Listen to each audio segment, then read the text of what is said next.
आज जो हाथ अदालत में हुआ है, आप उसके बारे में मुझे बताइए कि हुआ क्या। जब वो नीचे बैठा तो उसने कहा कि मैं इसको तोड़ दूं, तो मैंने उसको कहा कि नहीं, तुम्हें बहादुरी दिखानी होगी। अचानक से आप ये किस चक्कर में फंस गए जहाँ पर जो है वो अदालतों के चक्कर भी लगाने पड़ रहे हैं? कभी जिंदगी में सोचा था कि अदालतों के चक्कर भी लगाने पड़ेंगे? रजब ने उसके खिलाफ जो स्टेटमेंट ली वो उसकी बनती थी। मैं उसकी स्टेटमेंट के साथ खड़ा हूँ। टिकटॉकर नुसरबाज वकील हमारी सोसाइटी में आ गए हैं तो सिर्फ अपने व्यूज के चक्कर में हम फेमस लोगों के पीछे पड़ के अपना मंजन बेचते हैं लोगों के अंदर। आप तो काफी टाइम से लंदन में ही हैं, तो आपने साथ आने का फैसला भाईचारे में ही किया? हमने पिछले कुछ 3-4 महीनों में कोई ऐसा दिन नहीं कि जिस दिन हमने मियां साहब को फोन किया हो कि खुदा के लिए हमें बुला लें। तो आपको लगता नहीं है कि उस जिम्मेदारी में कहीं ना कहीं कोताही तो हुई है? ऐसी बातों का सम टाइम निकल जाना और इसके ऊपर साथ में जो एडिटिंग होती है वाली टीम होती है उसको भी देखना चाहिए। सम टाइम वो भी इसको बेध्याना कर देते हैं। मुझे ये बताइएगा, अच्छे खासे आप मोबाइल फोन्स बांट रहे थे लोगों को फ्री में, आप पर कोई मुकदमा भी नहीं है, अचानक से आप ये किस चक्कर में फंस गए जहाँ पर जो है वो अदालतों के चक्कर भी लगाने पड़ रहे हैं? कभी जिंदगी में सोचा था कि अदालतों के चक्कर भी लगाने पड़ेंगे?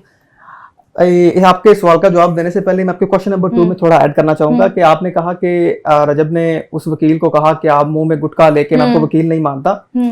असल में वो जो वकील था वो पिछले कुछ महीनों से जो एक बेसलेस FIR उसने करवाई, उसके बाद वो मुसलसल जो रजब को टारगेट करता आ रहा था कि मैंने तुम्हारा पासपोर्ट ब्लॉक कर दिया, मैंने तुम्हारा नाम ये कर दिया। उसकी हर वीडियो में रजब फैमिली होती थी और इवन के वो अपनी गुफ्तगू को बहुत पर्सनल ले गया था। इवन के वो उसको पैन भी लाकर इस तरह की गुफ्तगू करने लग गया था। ठीक है, लेकिन इतने महीने भी रजब भट्ट ने कोई रिस्पॉन्स नहीं दिया। रजब भट्ट अपना लास्ट पहली तारीख पे वो अपने हमारे वकील साहब के साथ वो पेश हुआ, वो वहां से चला गया, लेकिन वो वकील फिर बाज नहीं आया। तो रजब ने उसके खिलाफ जो स्टेटमेंट ली वो उसकी बनती थी। मैं उसकी स्टेटमेंट के साथ खड़ा हूं कि इस तरह के जो चंद टिकटॉकर नुसरबाज वकील हमारी सोसाइटी में आ गए हैं जो सिर्फ अपने व्यूज के चक्कर में हम फेमस लोगों के पीछे पड़ के अपना मंजन बेचते हैं लोगों के अंदर, इनके खिलाफ इंशाल्लाह क्रैकडाउन होगा और हम कानूनी कार्रवाई भी करेंगे जैसा कि आपको हमारे वकील साहब ने कहा, और इंशाल्लाह ताला हम इनको मंजिल मकसूद तक पहुंचाएंगे। क्योंकि जो प्रोफेशनल और पढ़े लिखे वकील होते हैं वो इस तरह के काम नहीं करते, उनका इस तरह के लोग चीजों से कोई काम नहीं। अब बात हूं आपके क्वेश्चन की तरफ कि मैं असल में जब मेरे ऊपर और रजब के ऊपर FIR थी NCCI की तरफ से जो भी बोगस FIR डाली गई थी, उसमें भी हमारे वकील साहब मियां साहब है, तो मैं भी लंदन चला गया भट्ट के पास। तो हमारे नाम एयरपोर्ट पे ब्लॉक्स थे, तो हमें जब कुछ महीनों बाद मियां साहब ने कहा कि यू आर ओके, तो फिर हमने प्रोटेक्टिव बेलें ली अपना इस्लामाबाद हाई कोर्ट से और हम वापस आए। तो उसी दौरान जो थी हमारी जो दोस्ती थी वो भाईचारे में बदल गई।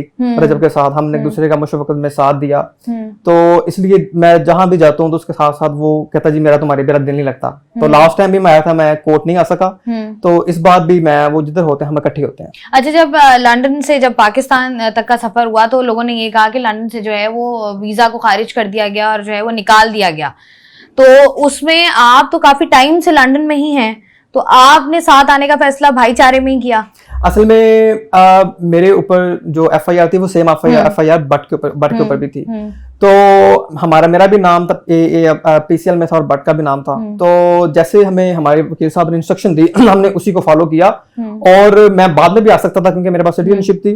रजब का वीजा कुछ दिन पहले कैंसिल हो गया था होम ऑफिस की तरफ से, लेकिन क्योंकि रजब जो था ना वो अकेला था, तो मैंने कहा कि चलो जो होगा फिर देखा जाएगा। क्योंकि हमारे वकील साहब ने कहा कि आप आ जाओ, इंशाल्लाह हम लॉ के मुताबिक चलेंगे, और हम आए और इंशाल्लाह हमने वैसे ही सरखरू हुए जैसे हमारे वकील साहब ने कहा। अच्छा, मुझे ये बताएं कि जब आप पाकिस्तान आए, ऑब्वियसली बात है बहुत सारे डाउट्स होते हैं जहन में, मियां साहब ने तो आपको कह दिया, भरोसा था आपको मियां साहब पर, लेकिन पाकिस्तान के हालात भी पता है, पाकिस्तान की बहुत सारी चीजें, क्योंकि जब सादुर रहमान गिरफ्तार हुआ और इतना अरसा वो 3 महीने तक 100 दिन जेल में रहा, तो पीपल वरंट एक्सपेक्टिंग कि ऐसा हो जाएगा, बट वो हो गया।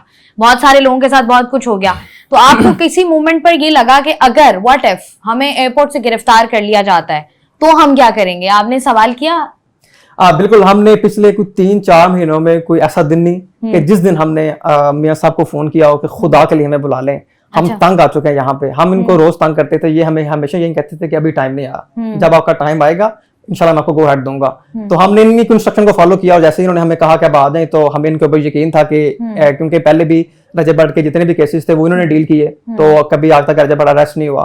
तो हमें इनके ऊपर पूरा इत्मीनान था और वैसे इंशाल्लाह जैसे इनके ऊपर हमने इंस्ट्रक्शन को फॉलो किया हम आए और हम अरेस्ट नहीं हुए। अरेस्ट नहीं हुए। तो अभी आगे कुछ चांसेस लग रहे हैं या मियां साहब पे भरोसा पूरा है? नहीं, इंशाल्लाह हमें इनके ऊपर पूरा इत्मीनान है कि हमें लगता है कि हमें इंशाल्लाह ऐसा कोई सीन नहीं है कि हम कोई भी अदारा जो है ना, जब तक आपने कोई गलत काम ही नहीं किया, हम आपने कोई क्राइम ही नहीं किया, तो किस बात पे अदारा आपको अरेस्ट करेगा। और अच्छा, ऐसा होता है ना कि जैसे आपने मियां साहब भी ये बात कर रहे थे, आप भी ये बात कर रहे हो कि जब आपके पास बहुत सारे फॉलोअर्स हों या आपके व्यूअर्स बहुत ज्यादा हों तो आपके ऊपर एक रिस्पॉन्सिबिलिटी भी आ जाती है कि क्योंकि हर बंदा चाहता है कि वो फॉलो करे कि अच्छा अगर ये रजब भट्ट ऐसा बना है तो अगर हमने यहाँ तक पहुंचना है तो हमें ये वाला पाथ फॉलो करना पड़ेगा। तो आपको लगता नहीं है कि उस जिम्मेदारी में कहीं ना कहीं कोताही तो हुई है? कुछ ऐसी बातें या कुछ ब्लॉग्स में या कुछ ऐसी बातें कह दी जाती हैं जिसकी वजह से जो है वो लोग जो है वो उसको गलत इन्फ्लुएंस गलत हो जाते हैं। देखिए, सोशल रिस्पॉन्सिबिलिटी तो हमारे ऊपर होती है, लेकिन एक बंदे ने जब डेली व्लॉग करना हो 35 मिनट्स का, तो सम टाइम अगर उसके मुंह से कोई आगे पीछे बात हो जाती है तो इसका मतलब ये नहीं कि उसने अपने दिल से या नियत से ऐसा कहा है। ऐसी बातों का सम टाइम निकल जाना और इसके ऊपर साथ में जो एडिटिंग होती है वाली टीम होती है उसको भी देखना चाहिए। सम टाइम वो भी इसको बेध्याना कर देते हैं, तो इसमें कई लोगों से वो प्रोसेस होकर वीडियो पब्लिश होती है। इसमें सिर्फ ये नहीं कि जो रजब भट्ट ने बोल दिया exactly, यही सवाल करने वाली थी कि चलें अगर स्लिप ऑफ टंग हो भी जाता है तो एडिट पर चीज जो है वो कट जाती है, निकल जाती है, तो वो वहां पर एडिट पर भी नहीं असल में वहां पे उसकी पास 2 लड़के काम करते हैं वहां पे, तो उनकी भी रिस्पॉन्सिबिलिटी होती है कि चीजों को देख के और उन चीजों को कट करना जहां पे कुछ स्लिप ऑफ टंग हुई है। लेकिन अगर सम टाइम जब डेली वो भी काम कर रहे होते हैं, डेली उन्होंने काम करना होता है, अगर उनसे भी सम टाइम ऐसी कोई चीज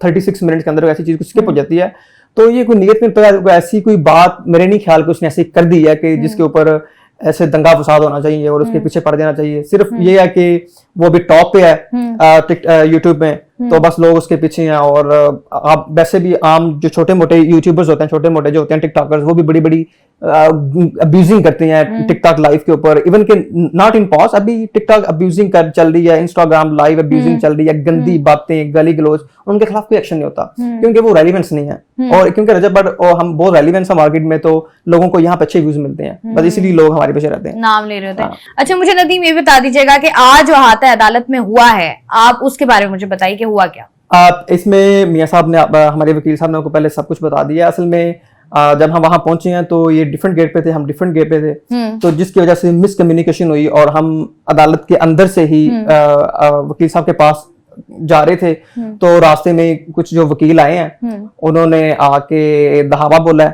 तो मैंने फौरी तौर पे भट्ट को अपने दबोचा है और उसको मैं साइड पे किया है। और जब वो नीचे बैठा तो उसने कहा कि मैं इसको तोड़ दूं, तो मैंने उसको कहा कि नहीं, तुम्हें बहादुरी दिखानी होगी और तुमने यही रहना मेरे पास। तो वो वहीं बैठा रहा है और वहां को तकरीबन 50 सेकंड गुजरे होंगे और उसी पीछे से आए मियां साहब आए हैं, इन्होंने आके पूरे अग्रेसिव से भट्ट को पकड़ा है और मुझे ऐसे साइड पे किया और उन्होंने पूरा जो है ना, जहां भी वकील थे उनका से पुश किया पीछे और वो दलेरी के साथ ये हमें अपने ऊपर ले गए हैं और कोर्ट रूम में वहां हाजिर लगाई और फिर मियां साहब हमें ले गए ऊपर अपना कमेटी रूम में, वहां बैठे हैं। और वहां पे किसी उन्होंने कहा, उन्होंने रिक्वेस्ट की कि माफी वाली वीडियो, तो मियां साहब ने उनको क्लियर इंस्टांस किया कि कोई किस्म कोई माफी वाली वीडियो नहीं, जो भी होगा नेक्स्ट प्रोसीडिंग में होगा। और उसके बाद मियां साहब ने वहां से लिया, हम बाहर निकले चले। ठीक है जी, बहुत बहुत शुक्रिया नदीम मुबारक और मियां साहब हमारे साथ मौजूद थे।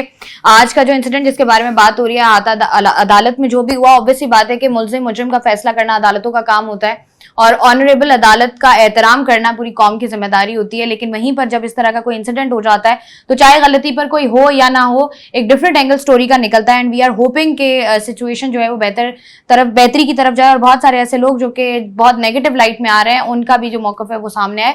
मैं हूं आपकी मेजबान शाइस्ता रज़ा, मुझे दें इजाजत, अपना रखिएगा ख्याल, अल्लाह हाफ़िज़।